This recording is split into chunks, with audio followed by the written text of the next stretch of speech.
La tortilla está en todas las mesas del país a diario. Es la base de la alimentación desde hace 3.000 años.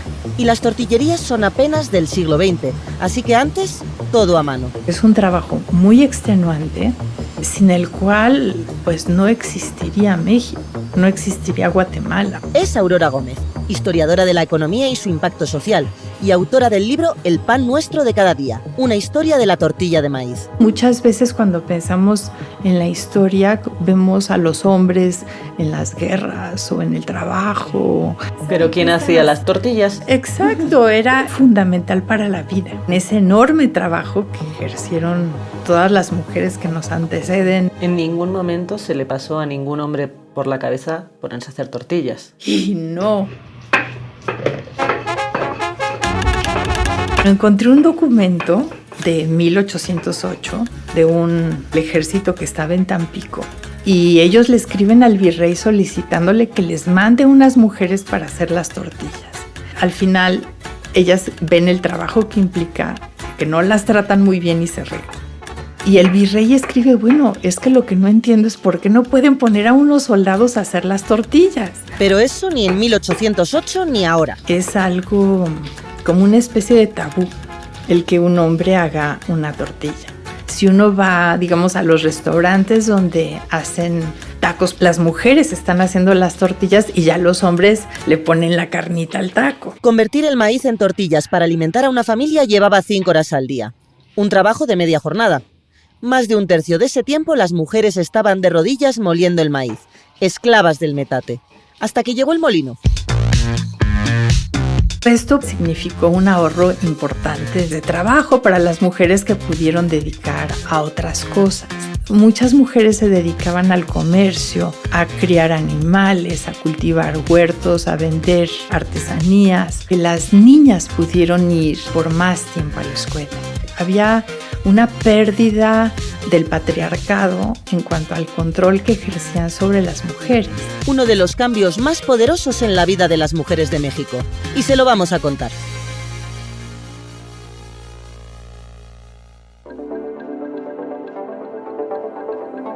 ¿Qué es la esclavitud del metate? ¿Por qué al gobierno le interesó tanto entrarle a regular la tortilla?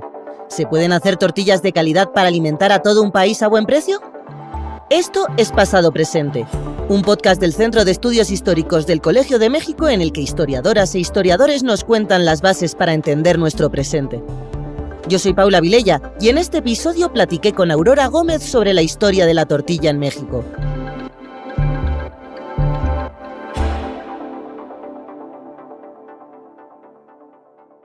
Soy Aurora Gómez Galvarriato y en particular me interesan los temas que tienen que ver con el desarrollo económico y las consecuencias sociales del mismo. He estudiado la industrialización de México, de América Latina, la evolución de los niveles de vida a lo largo de varios siglos y también de la desigualdad. Y de alguna manera esto me ha llevado a preguntarme sobre cómo había cambiado la forma de hacer tortillas de maíz. Precisamente para entender cómo algo tan cotidiano como la tortilla tiene tanta relevancia social e histórica y por qué le estamos dedicando un episodio dentro de este podcast, primero tenemos que empezar sabiendo cómo se hace una tortilla. ¿Cómo se pasa del maíz a la tortilla y por qué se convirtió en la base de la alimentación? El transformar el maíz en tortilla es un proceso bien complejo que alguna ancestra por ahí de hace unos 3.000 años se le ocurrió hacerlo, pero gracias a eso pudieron surgir las grandes culturas, la civilización prehispánica en Mesoamérica. Básicamente significa cocer el maíz con una sustancia alcalina como cal. También puede ser ceniza, en la antigüedad era concha de mar molida, y dejarlo reposar en esa sustancia a modo que se afloje la corteza del maíz. Esto permite que en el maíz se dé una transformación química que lo convierte en una sustancia mucho más nutritiva. Y bueno, una vez que tienes, digamos, ese caldo con granos de maíz, eso es lo que se debe de moler. Y tradicionalmente se muele en el metate, que es una plancha de piedra con una mano también de piedra. Y esto lo hacen, pues, tradicionalmente las mujeres de rodillas, enfrente del metate. Mediante este proceso se logra hacer la masa. entre las manos, se toman bolitas y se palmean y se hacen unos pequeños discos que se cuecen en el comal y así se producen las tortillas. ¿Qué implicaciones tiene que sea un proceso tan laborioso? Bueno, pues el proceso tradicional significa unas 5 horas de trabajo diario, los 365 días al año, para alimentar a una familia. Y este trabajo tradicionalmente también se dividió en una división, digamos, sexual del trabajo en las mujeres. Los hombres se encargaban de cultivar el maíz y las mujeres de transformarlo en alimento. Y bueno, estas son 5 horas adicionales a todas las demás horas de trabajo que les tomaba pues a las mujeres en las otras culturas del mundo donde se comía trigo o arroz o las demás labores, que son muchas. Y bueno, normalmente el proceso de cocer, el desgranar la mazorca y cocer el maíz se realiza durante la noche para dejarlo de mojar en la noche y levantarse muy tempranito antes de que amanezca en la madrugada para ir haciendo la masa a modo de que a la hora que deban desayunar la familia pues ya estén preparadas las tortillas y luego se siguen elaborando las tortillas en cada comida. Esa es realmente la forma pues tradicional de hacer tortillas, que es muy trabajo intensiva y realmente pues hace que en las culturas en donde se come la tortilla y otros productos de maíz nixtamalizado como los tamales o el atole, pues haya una carga de trabajo mucho más grande para las mujeres que en otras culturas. Y por otro lado, también el maíz es uno de los granos, uno de los cereales que se cultiva con más facilidad. Entonces, de alguna manera, en esta cultura mesoamericana, la balanza de trabajo cayó como de una manera especialmente pesada sobre las mujeres. Por ejemplo, ¿cómo era en las sociedades del trigo? Ya desde 1000 años antes de Cristo comenzaron los griegos a desarrollar molinos. Y estos molinos ya para el siglo V antes de Cristo ya había molinos que funcionaban con fuerza de burros, por ejemplo. Y para el siglo I antes de Cristo ya había molinos hidráulicos. Y la molienda pasó de hacerse en cada casa, como sucedía en Mesoamérica, a hacerse en lugares, en molinos, digamos, centrales en los pueblos y a que surgieran panaderías. De modo que si a una mujer de países, digamos, de cultura del trigo les tomaba unas 3 o 4 horas semanales hacer el pan, o tal vez menos. Semanales, no diarias. Sí, exacto. Si lo iban a comprar, pues a las mujeres en Mesoamérica pues eran 5 a 6 horas diarias, ¿no? Es una diferencia sustancial. ¿Es por eso que hablas de la esclavitud del metate? Este término lo empezaron a usar a mediados del siglo XIX. Y es interesante porque es también justo ese momento donde hay mucho debate sobre la esclavitud, ¿no? Es donde hay mucha lucha en contra de la esclavitud de las personas que se trajeron de África a América. Y allí se empieza a hablar de esta esclavitud del metate que padecen las mujeres en México, particularmente con la guerra frente a los Estados Unidos en México. Pues hubo ya una preocupación de, bueno, este país no tiene suficiente población y una de las trabas que está restringiendo su crecimiento es lo elaborado que es producir las tortillas. Y muy físico además, ¿no? Un trabajo muy físico. Exacto. Y también pues se discutía que pues era algo que impedía también la industrialización porque las mujeres estaban abocadas en hacer tortillas, ¿no? Era como mucho trabajo desperdiciado. Y había propuestas pues de que mejor consumiéramos pan, ¿no? Y otras de, bueno, es que tenemos que inventar una manera para que las tortillas se produzcan a partir de harina, como se hace con el pan. Y empezó también el gobierno a dar premios para lograr inventar un molino que pudiera moler el nixtamal. Uy, ¿de quién fue el premio? Pues había tanta inestabilidad política que la verdad es que nunca le dieron ese premio finalmente a nadie. Pero el que inventó el primer molino de nixtamal, que de hecho hizo también una harina de nixtamal la primera, se llamó Vicente de Ortigosa. Y era un nayarita muy talentoso que conoció a Alexander von Humboldt y lo apoyó para irse a estudiar un doctorado en química en Alemania. Y de hecho es la persona que en su tesis doctoral identificó por primera vez la nicotina. A su regreso a México puso fábricas y esto del molino de Nixtamal lo hizo más bien como una manera de apoyar a la sociedad. ¿Cómo cambió la sociedad con ese molino? El tipo de molino y el procesamiento de la harina de maíz nixtamalizado se usaron solamente en instituciones de beneficencia pública y en cárceles, porque todavía en realidad la tortilla que se podía producir con ellos pues era bastante deficiente. En realidad las tortillas tienen su gracia.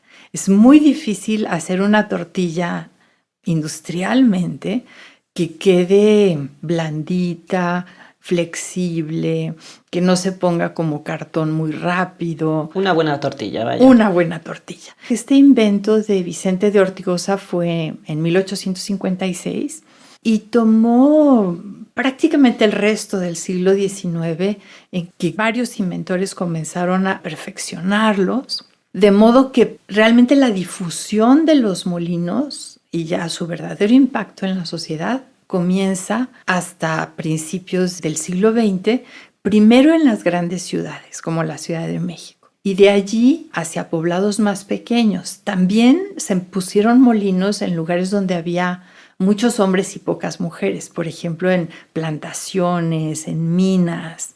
Digamos, los primeros molinos simplemente molían el nixtamal que las mujeres llevaban a moler al molino, como todavía hoy día pasa en los poblados más pequeños. Pero esto pues significó un ahorro importante de trabajo para las mujeres que pudieron dedicar a otras cosas.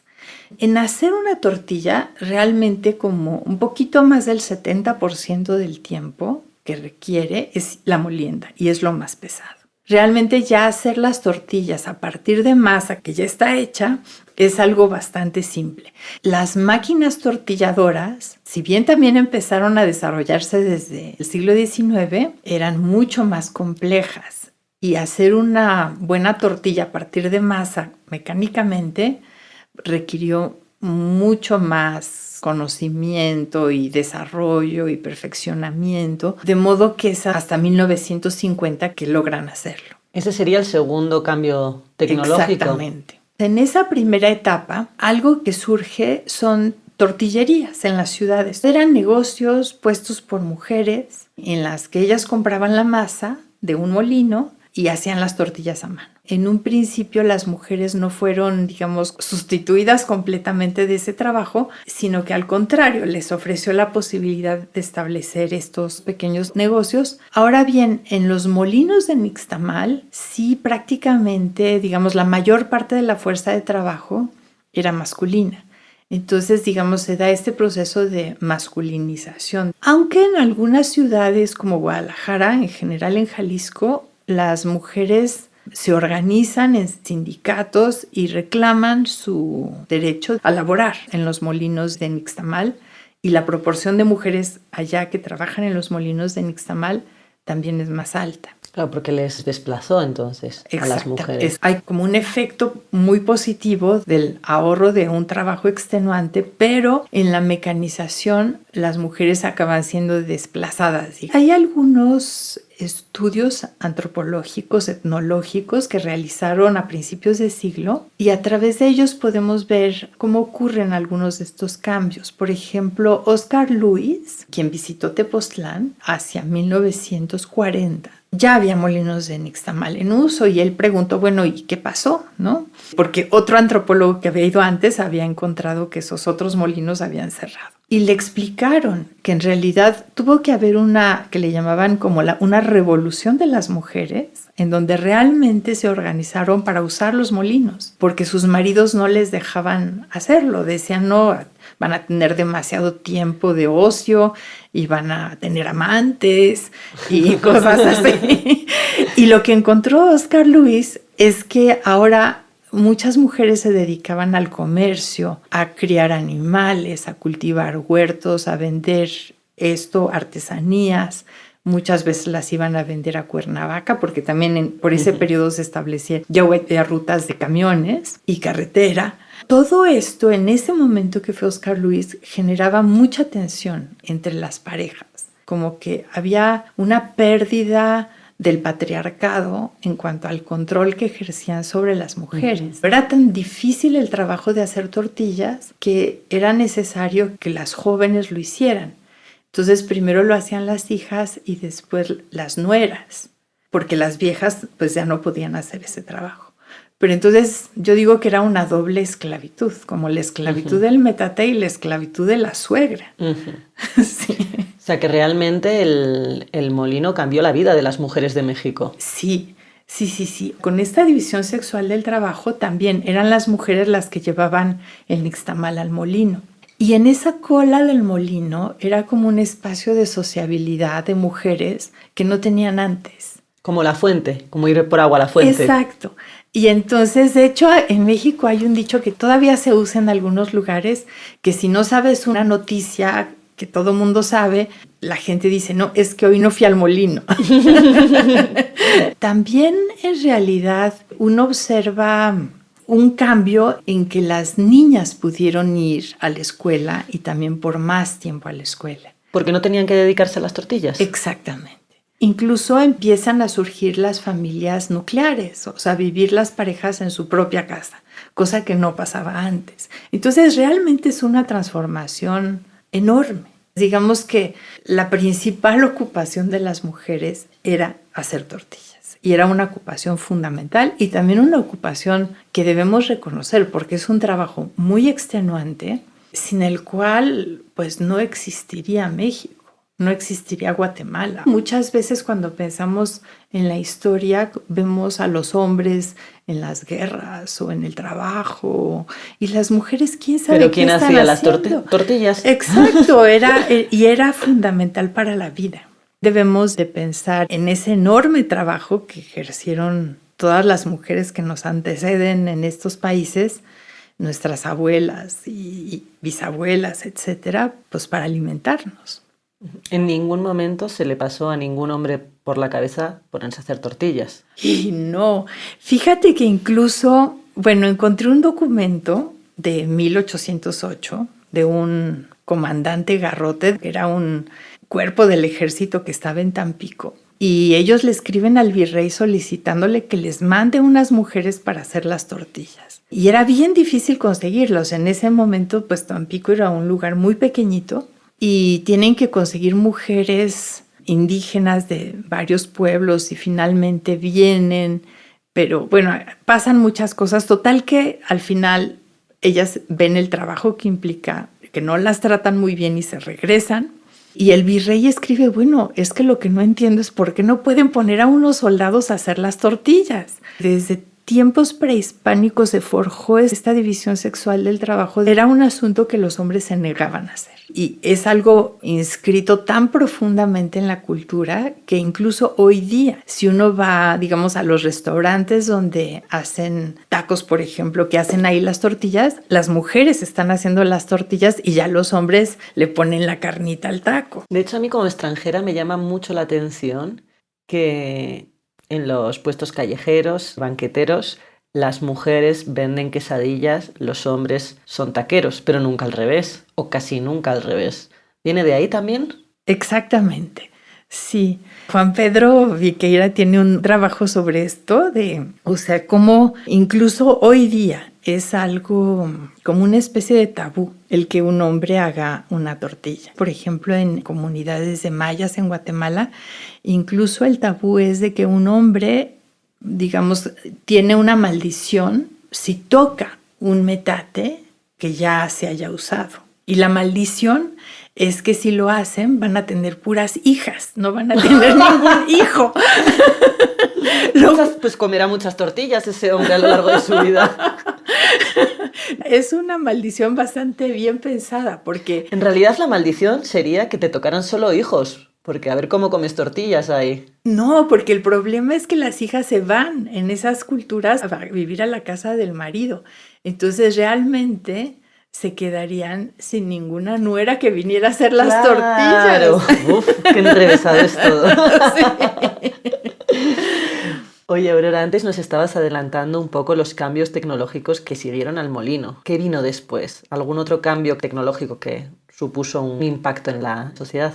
Sí, pues También desde el siglo XIX se empezaron a desarrollar las primeras máquinas tortilladoras. Y eso ya es, digamos, de la masa a hacer la tortilla y cocerla. Lo primero el molino, lo segundo la máquina. Exacto.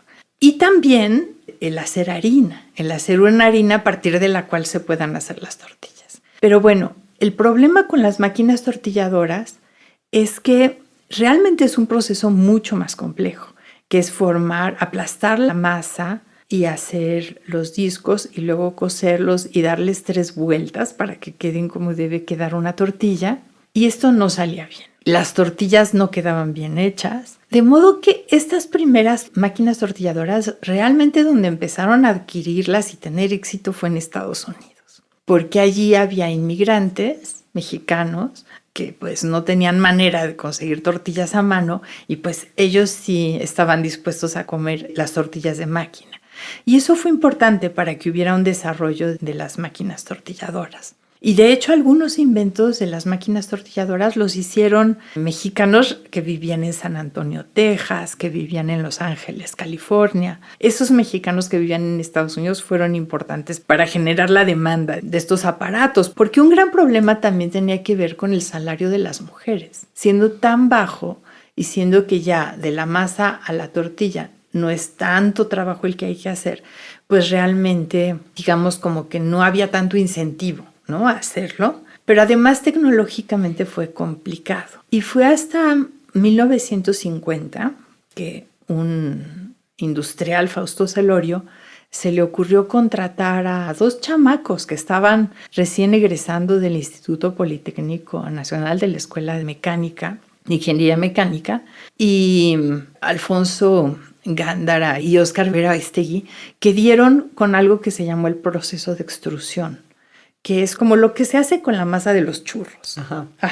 Para que quede bien compacta y luego formar los discos. Y eso fue clave y de allí nacieron las máquinas tortilladoras que hasta hoy día se usan en México. Y estas, pues eso vino también en el momento en el que ya hay una mayor urbanización, que ya hay también mayores oportunidades de trabajo para las mujeres y bueno, se fue desarrollando conjuntamente. Estas tortillas no tienen muy buena fama. ¿Es verdad que son menos nutritivas o eso es un mito? Realmente lo nutritivo tiene que ver con de qué están hechas. De la calidad del maíz va a depender la calidad de la tortilla. Y allí, digamos, también hacia 1950 hubo otro desarrollo tecnológico muy importante que fue el lograr finalmente una harina de maíz que generara tortillas más o menos buenas, que la primera masa fue la minza. Esta se desarrolló en el Instituto Mexicano de Investigaciones Tecnológicas, un laboratorio industrial que financió el Banco de México. Ahí ya se requerían laboratorios que analizaran al microscopio el maíz, vieran hasta dónde penetraba la cal, etc. Y lograran hacer esta harina de maíz nixtamalizado. De nuevo, también con harina de maíz nixtamalizado pueden ser muy nutritivas las tortillas siempre y cuando pues, se haga con maíz. ¿Y de qué tipo de maíz, no? El problema es añadirle otras sustancias. Se puede mezclar olote o se le pueden añadir diferentes sustancias químicas para volverla flexible, aunque no se esté usando el mejor maíz, o para aclarar lo amarillo del maíz. Hay estudios científicos que encuentran que realmente sí es mucho más nutritiva una tortilla hecha de masa producida con maíz criollo, digamos, del maíz mexicano. Especialmente, además tiene ventajas si es maíz azul, que una tortilla elaborada con harina de maíz como las que se hacen en las tortillerías del supermercado. La cantidad de calcio, la cantidad de vitaminas y otros nutrientes es bastante distinta. ¿Se puede llegar a perder la diversidad del maíz con esta industrialización de la tortilla? Un problema recurrente a lo largo de la mayor parte del siglo XX es que el gobierno siempre trató de que se produjera el kilo de tortilla al precio más barato. Esto tiene razones, no solo políticas, pero sociales. Sin embargo, para lograrlo, lo que hacía es poner un precio tope al kilo de tortilla de maíz y por otro lado ofrecía un precio de garantía, o sea, como un precio al que le iba a comprar la cosecha a los agricultores. Estas políticas en conjunto como que fueron generando que los agricultores procuraran sembrar el maíz, pues que más fácil se da, de mayor rendimiento, que muchas veces son maíces mejorados. Y con el precio fijo de la tortilla, lo que se hacía es pues que los que producían tortillas buscaran producir la tortilla más barata, pero es como si solo hubiera un maíz y unas tortillas, cuando en realidad hay una enorme diversidad de maíces y una enorme diversidad de tortillas. Es como si de todos los panes posibles se fijara un precio tan bajo que el único pan que cubre ese requerimiento fuera el pan de caja blanco, embolsado. Sí. Y se perdieran todos los demás. Eso es una pérdida incluso cultural, pero además una pérdida de calidad de vida. Y realmente quienes más han combatido esa pérdida de la diversidad, pues son las gentes que viven en las comunidades campesinas, que siguen produciendo maíz incluso para su propio consumo, de diversos colores y texturas y sabores, y siguen elaborando tortillas con ellos. Siempre siguieron habiendo, y el gobierno siguió tolerando, que hubiera mujeres que vendieran tortillas artesanales en su canastita, en los mercados, pero siempre como por fuera del precio regulado. Sí, y por lo mismo, porque en realidad legalmente no era lo permitido, siempre fue parte como de un negocio informal. No en puestos establecidos, no en establecimientos, sino en la canastita a la puerta del mercado.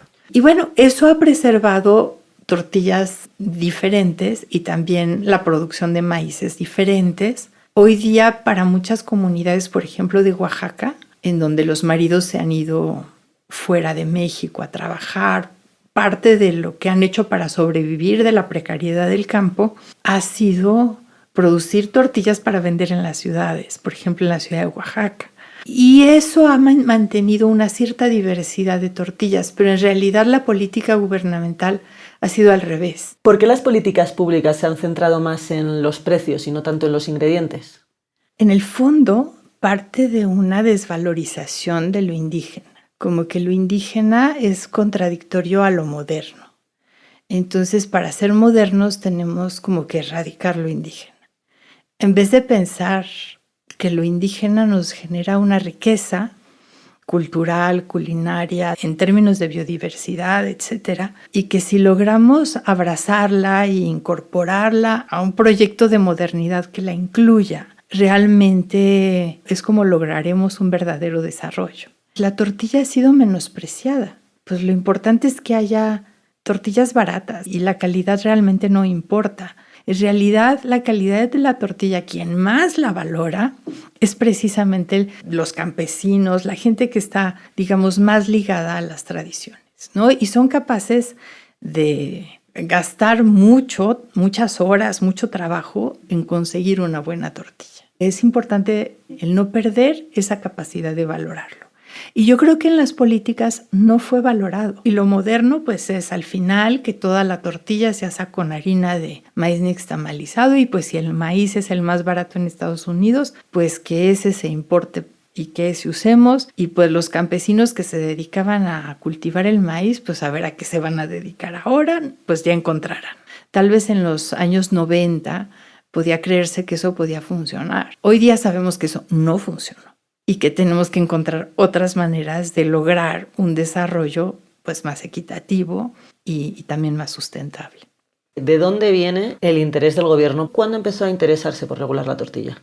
Desde que empezaron los primeros molinos, el gobierno empezó a regular la tortilla en un primer momento solamente para evitar que le mezclaran en los molinos una harina que estaba hecha en gran medida con olote. Como si fuera un control de calidad. Exacto, como un control de calidad, que la gente demandaba eso. Y también hubo políticas gubernamentales para tratar de limitar o combatir los excesos de lo que llamaban como los monopolios del nixtamal, porque desafortunadamente desde muy pronto los molinos había algunos empresarios que formaron grandes conglomerados de molinos a nivel regional. Digamos en Monterrey, en el Pacífico, en el centro. Y pues había quejas de la población por estos monopolios de molinos, en gran medida también por la calidad, por el precio, etc. Pero el tema de los precios tope inicia más o menos en la década de 1930 y sobre todo más fuerte en los tiempos de la Segunda Guerra Mundial, donde hubo mucha inflación. Cuando se inventó la harina de maíz nixtamalizado, también empezó a haber políticas gubernamentales para favorecer el uso de la harina de maíz en vez de la masa, ¿no? En general, todas estas políticas fueron siempre más exitosas en el norte del país que en el centro y sur. Se come menos maíz. En el centro hacia el sur hubo más resistencia a pasar a la harina de maíz. Es una política enfocada estrictamente a mantener bajo el precio de la tortilla para no generar presiones inflacionarias, que no suban los salarios. De hecho, hasta la fecha, por ahí he visto algunos espectaculares que dicen kilo de tortilla a 10 pesos, ¿no? Es una demanda popular. Es uno de los principales indicativos del costo de la vida. Exacto. Pero el problema es no pensar como que podría haberse identificado, ok, vamos a producir ciertas tortillas o cierto tipo de tortilla que sí sea muy económica, pero vamos a dejar que haya una diversidad, como que puedes fijar el precio del bolillo, pero no tienes que fijar el precio de todos los panes. Al final, esto acaba siendo perjudicial en realidad para la gente de menores recursos y para la posibilidad de vivir en comunidades que cultiven maíz, sobre todo una vez que se empezó a importar más y más maíz de Estados Unidos, que allá el maíz es muy barato porque se cultiva en grandes extensiones de tierra en el medio oeste. Mucho de este es maíz transgénico. En realidad la diversidad de maíces tiene en parte que ver con cuáles son los maíces que se adaptan mejor a cada clima, a cada altitud, etc. Entonces hay realmente un riesgo de perder esa diversidad del maíz que es real, ¿no? Desde el 2002 empezaron a encontrar vestigios de maíz transgénico incluso en regiones remotas de Oaxaca. Y el problema con eso es que contamina el otro maíz, hace que nazca con alteraciones genéticas. Entonces sí es un problema grave. Las soluciones que dieron en aquellos momentos en términos del NAFTA fue importar el maíz pero triturado para alimentar ganado, pero que no se pueda plantar. El problema es que en México no se vigilan estas regulaciones y este maíz pues no siempre se ha molido y muchas veces se acaba vendiendo en las tiendas de Diconsa o demás en los poblados remotos. NAFTA son las siglas en inglés del Tratado de Libre Comercio de Norteamérica. En 2018, los gobiernos de los 3 países lo renegociaron, y de ahí salió el actual tratado entre México, Estados Unidos y Canadá, el TEMEC. Y el maíz ha sido tema de pleito. México prohibió producir o importar maíz transgénico para consumo humano en 2020. Estados Unidos se le echó encima porque, claro, casi todo lo que produce y lo que le vende es de este tipo. ¿Pero la tortilla mexicana está hecha con maíz mexicano? Hoy día no. Entre la mitad y 2/3 partes de las tortillas que se comen en México están hechas con harina de maíz nixtamalizado. Y esa harina de maíz nixtamalizado tampoco hay regulaciones que le exijan indicar con qué maíz está hecho. Pero en realidad una gran parte de ese maíz es maíz importado de Estados Unidos. ¿Que iba originariamente para el ganado o que iba con ese fin? El maíz que se importa debería de ir triturado para que no se pueda sembrar. Pero el asunto es que no siempre se vigila que se haga esto. Y tampoco hay una regulación que obliga a que haya en las etiquetas una indicación de qué hay en esa harina de maíz o qué hay en esas tortillas. Y otro gran problema es que la harina de maíz nixtamalizado, el 70% es producido por una sola empresa, que es Maseca. Entonces, eso también, también hay varios estudios que muestran cómo este poder de mercado que tiene Maseca ha hecho que, en momentos que sube el precio del maíz, en realidad suba más el precio de la harina de maíz que la del maíz y viceversa cuando baja, ¿no? O sea, como que en realidad estamos asumiendo ahí un costo en el precio de los alimentos por esta concentración de mercado.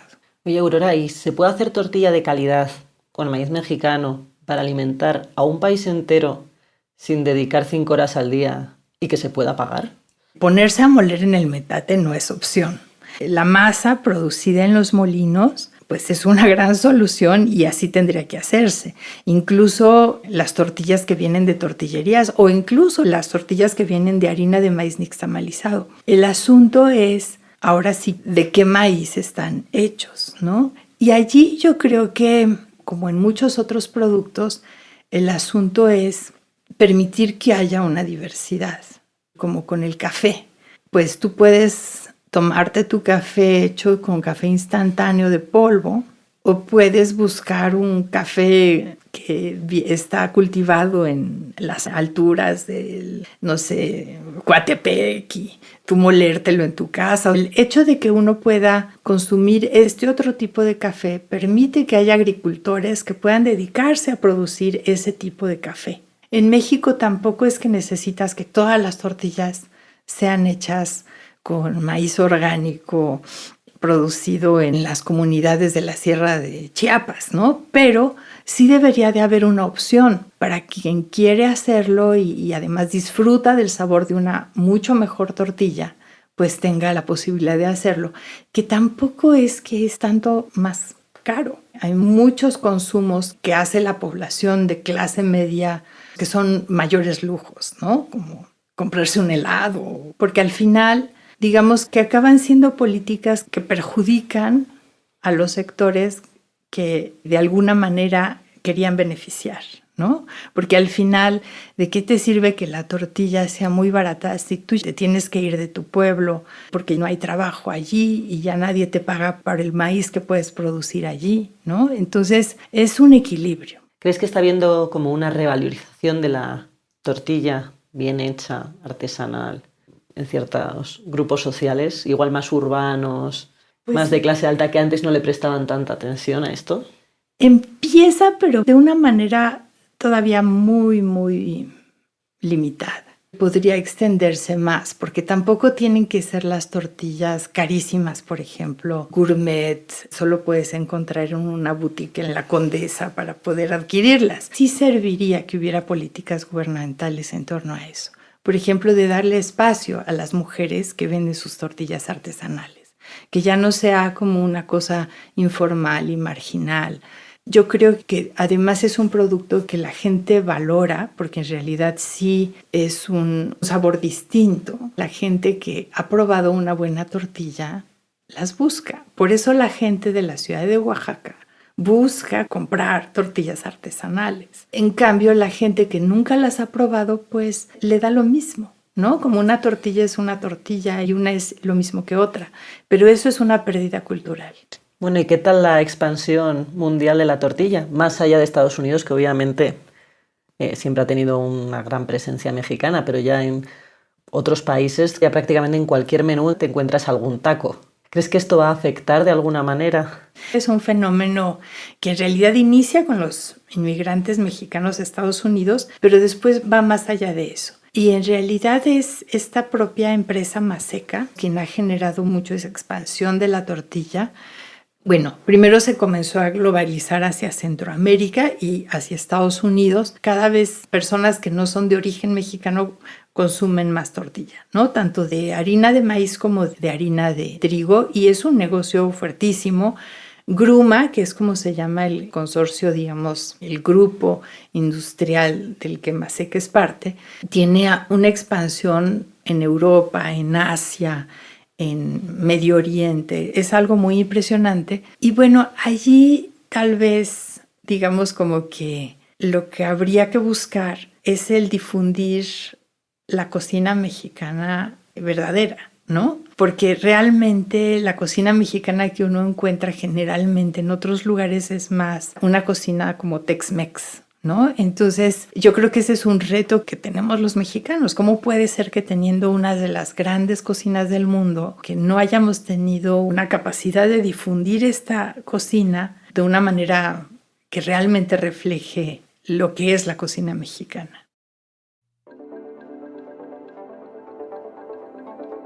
Esto fue Pasado Presente, Historia en Podcast. Muchas gracias por escucharnos. Yo soy Paula Vilella. Este podcast fue producido por Quizaya Estudios para el Centro de Estudios Históricos del Colegio de México. Lucina Melesio es directora y productora ejecutiva. En la producción estuvieron Carla Benítez, Sara Carrillo y Laura Silverio. El guión es mío. El diseño sonoro y la mezcla son de Carlos Jorge García y Tiger Lab. La grabación de la entrevista fue realizada en la Biblioteca Daniel Cosío Villegas del Colegio de México. Queremos agradecer a Aurora Gómez por su participación en este episodio. ¡Hasta la próxima!